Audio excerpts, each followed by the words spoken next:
jewe aho mpagaze nuko nemera yuko amatora atunganijwe neza aba amatora y'abarundi canke y'abanyagihugu bose ata numwe akumiriwe.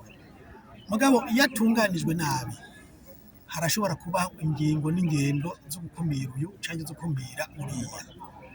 Ngize iminsi numva abantu biyamamura ngo nta matora bakenewe, ayo mafaranga ngo yokoze amatora ngo nibayajane mu iterambere. Mugabo abavuga ivyo waza kuraba ugasanga bari ku rutonde rw'imigambwe ubasabye gukoranya abantu 200 badashobora kubaruka.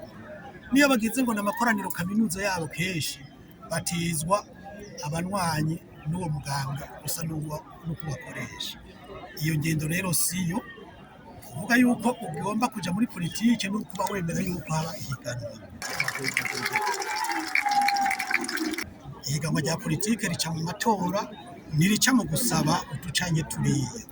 Rero twebwe nta matora dutiye, ahubwo twe dusaba yuko leta canke abatware buno munsi bo kwiyakira ubwo bafise bwo guhiganwa bakabukura mu mitima yabo, hanyuma bakemera tukaja ku rubuga twese hakabihiganwa rigaragara, ubutsindwa agatsindwa, ubutsinzi agatsindwa.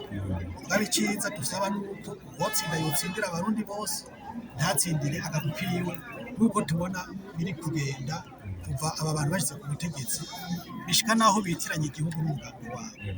Ivyo sivyo na gatoya.